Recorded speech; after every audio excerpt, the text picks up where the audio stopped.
You are about to hear Speculation as a Fine Art and Thoughts on Life by Dickson G. Watts, performed by Jason Mccoy.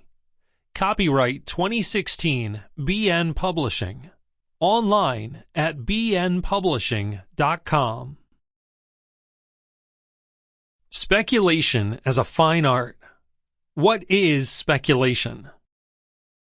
Before entering on our inquiry, before considering the rules of our art, we will examine the subject in the abstract.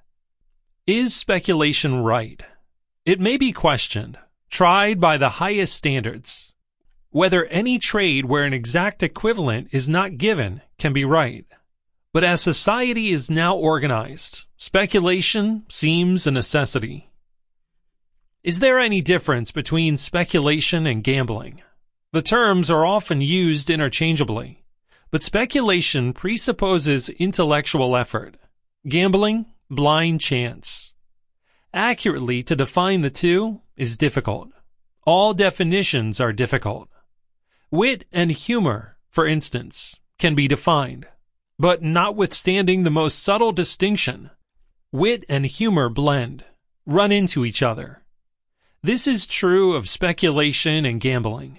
The former has some of the elements of chance. The latter, some of the elements of reason. We define as best we can. Speculation is a venture based upon calculation. Gambling is a venture without calculation. The law makes this distinction. It sustains speculation and condemns gambling. All business is more or less speculation. The term speculation, however, is commonly restricted to business of exceptional uncertainty. The uninitiated believe that chance is so large a part of speculation that it is subject to no rules, is governed by no laws.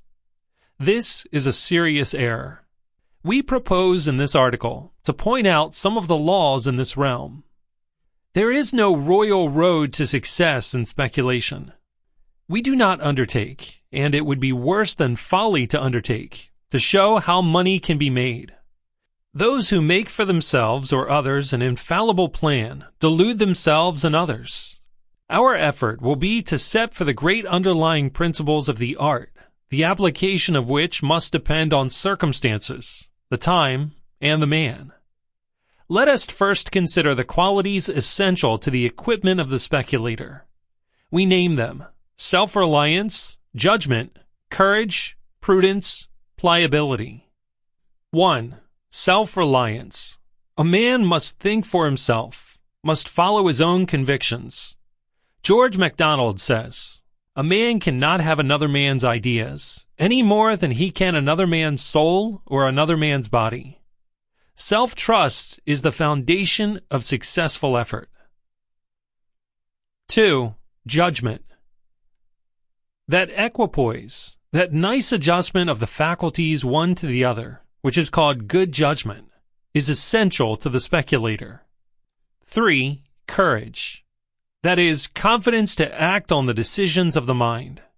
In speculation, there is value in Mirabeau's dictum: be bold, still be bold, always be bold.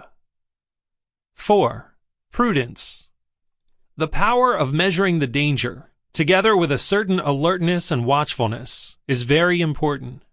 There should be a balance of these two: prudence and courage. Prudence in contemplation, courage in execution. Lord Bacon says, "In meditation all dangers should be seen. In execution, one, unless very formidable."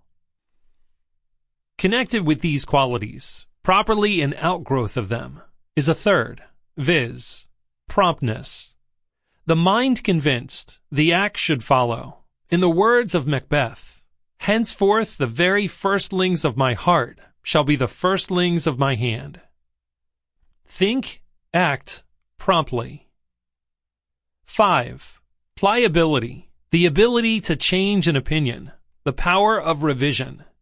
"He who observes," says Emerson, "and observes again, is always formidable."